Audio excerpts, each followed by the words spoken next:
Berlin German police نے غیر قانونی تارکین وطن کی اسمگلنگ کے خلاف ملک بھر کی رہائشی عمارتوں اور اپارٹمنٹس میں چھاپہ مار کارروائیوں کے دوران 100 سے زائد شامی شہریوں کو بازیاب کرا لیا۔ جرمن حکام کے مطابق اس کارروائی میں 350 سے زائد جرمن وفاقی پولیس افسران نے حصہ لیا۔ ان افراد کو مبینہ طور پر قانونی رہائشی دستاویزات کے بغیر جرمنی لایا گیا تھا۔ پولیس نے آپریشن کے دوران مبینہ طور پر انسانوں کی اسمگلنگ میں ملوث 5 افراد کو گرفتار بھی کیا، جو پہلے سے جرمنی میں مقیم شامی پناہ گزین ہی تھے۔ ان چھاپوں کا دائرہ کار فرینکفرٹ ہوائی اڈے سمیت شمالی اور مغربی جرمنی کے شہروں اور قصبوں بلکہ جنوب میں بویریا تک پھیلا ہوا تھا۔ روم اطالوی وزیر اعظم میلونی نے اٹلی میں تارکین وطن کے لیے کام کرنے والی 2 NGOs کو مالی معاونت فراہم کرنے پر جرمن حکومت سے احتجاج کیا ہے۔ جرمن چانسلر اولاف شالز کے نام ایک خط میں میلونی نے لکھا کہ یہ NGOs اطالوی سرزمین پر غیر قانونی تارکین وطن کے استقبال اور بحر روم میں ان کے سفر میں مدد کرتی ہیں۔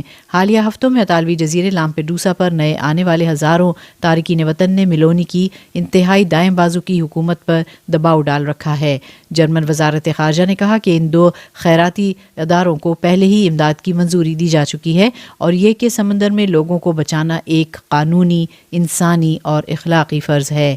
واشنگٹن امریکہ نے پیر کے روز پہلی بار بحر الکاہل میں واقع 2 چھوٹے جزیروں کو آزاد ممالک کی حیثیت سے باضابطہ طور پر تسلیم کر لیا۔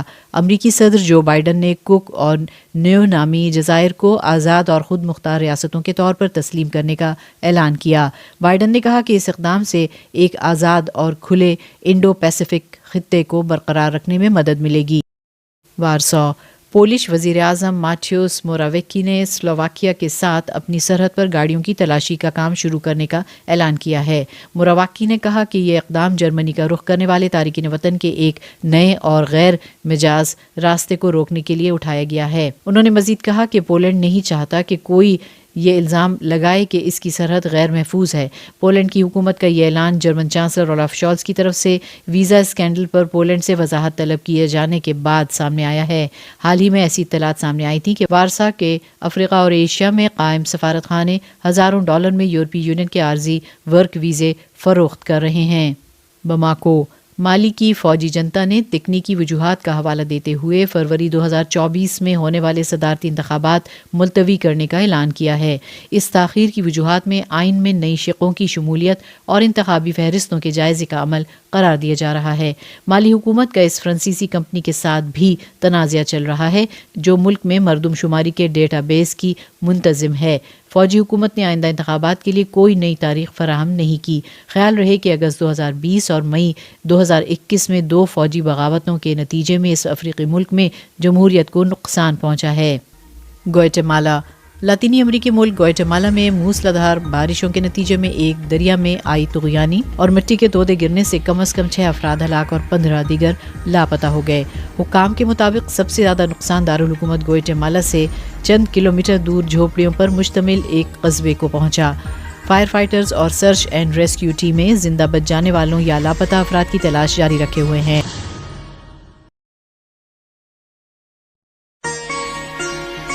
پاکستان کے نگراں وزیر اعظم کا کہنا تھا کہ عمران خان امریکی سازش کے بیانیت سے خود پیچھے ہٹ گئے اور بعض اوقات سیاستداں عوامی حمایت حاصل کرنے کے لیے اس طرح کا بیان دیتے ہیں۔ ان کا کہنا تھا کہ جمہوریت میں پرامن احتجاج ہر سیاسی جماعت کا حق ہے اور ہر سیاسی جماعت کے پرامن احتجاج کو تحفظ دیں گے، تاہم تشدد آمیز مظاہروں کی اجازت نہیں دی جا سکتی۔ سائفر کیس میں آفیشل سیکرٹ ایکٹ عدالت نے پاکستان تحریک انصاف کے چیئرمین عمران خان اور وائس چیئرمین شاہ محمود قریشی کے جوڈیشل ریمانڈ میں 10 اکتوبر تک توسیع کر دی ہے۔ پاکستانی میڈیا کے مطابق chairman P T I Imran Khan کے خلاف سائفر کیس کی سماعت آفیشل سیکرٹ ایکٹ عدالت کے جج نے اٹک جیل میں کی۔ اس موقع پر عمران خان کے وکلاء بھی موجود تھے اور FIA کی ٹیم بھی سماعت کے دوران موجود رہی۔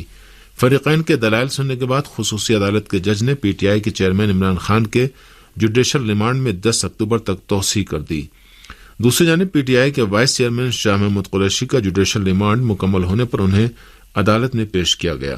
خصوصی عدالت کے جج نے ان کیمرہ کیس کی سماعت کی۔ عدالت نے سماعت کے بعد شاہ محمود قریشی کے جوڈیشل ریمانڈ میں بھی 10 اکتوبر تک توسیع کر دی۔ گزشتہ سماعت میں عدالت نے شاہ محمود قریشی کی درخواست ضمانت مسترد کر دی تھی۔ اس درمیان عمران خان نے اٹک جیل سے اڈیالہ جیل منتقل ہونے کا فیصلہ کیا ہے۔ عمران خان نے فیصلہ ایسے وقت کیا ہے جب اسلام آباد ہائی کورٹ نے ان کی درخواست پر انہیں اٹک جیل سے اڈیالہ جیل منتقل کرنے کا حکم دیا تھا۔ ایران اور پاکستان کے وزرائے ثقافت نے دونوں ملکوں کے ثقافتی تعلقات کے فروغ کے طریقوں کے بارے میں تبادلہ خیال کیا ہے۔ ایران کے وزیر ثقافت محمد مہدی اسماعیلی نے قطر میں اسلامی ملکوں کے وزرائے ثقافت کے اجلاس کے موقع پر پاکستان کے نگراں وزیر ثقافت جمال شاہ سے ملاقات اور دو طرفہ تعاون کی توسیع کے بارے میں تبادلہ خیال کیا۔ اس ملاقات میں پاکستان کے وزیر ثقافت نے کہا کہ اسلام آباد پاکستان کے اسکولوں اور مدارس میں خوشخط اور خطاطی جیسے ایرانی آرٹ و ہنر کی تعلیم دیے جانے کا خواہاں ہے۔ انہوں نے اپنے ایرانی ہم منصب کو پاکستان کا دورہ کرنے کی دعوت بھی دی۔ دونوں ملکوں کے وزرائے ثقافت نے دو طرفہ ثقافتی تعلقات کے فروغ اور اقبال لاہوری کے بارے میں فلم بنانے کے عمل میں تیزی لائے جانے کے بارے میں بھی تبادلہ خیال کیا۔ ہندوستان اور امریکہ کے بری فوجی یونٹوں نے الاسکا میں اپنی فوجی مشقوں کا آغاز کر دیا۔ یدھ ابھیاس 2023 کے عنوان سے کل سے الاسکا میں ہندوستان اور امریکہ کی شروع ہوئی ان فوجی مشقوں کا مقصد دونوں ملکوں کی بری فوجی یونٹوں کی توانائیوں میں اضافہ کرنا ہے۔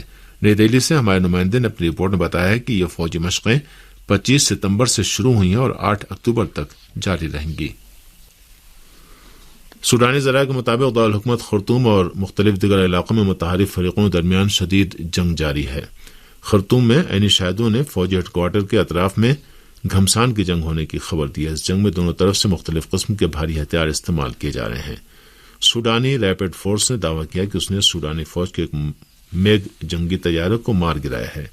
سوڈانی فوج نے اعلان کیا کہ وہ اقتدار غیر فوجی حکومت کے حوالے کرنے کی کوشش کر رہی، جبکہ مقابل فریق فوجی اہلکار اس راہ میں رکاوٹیں پیدا کرنے کی کوشش کر رہے ہیں، جس کی بنا پر جمہوری طریقہ خطرے سے دوچار ہو گیا ہے۔ اس حالت میں کہ سوڈان میں جاری جھڑپوں میں ہلاکتوں کی تعداد 7,000 سے تجاوز کر گئی ہے۔ اسی اثنا میں دارالحکومت خرطوم کے فوجی ہیڈ کوارٹر کے اطراف میں دھماکے ہونے اور ان علاقوں سے دھواں اٹھنے کی اطلاعات موصول ہوئی ہیں۔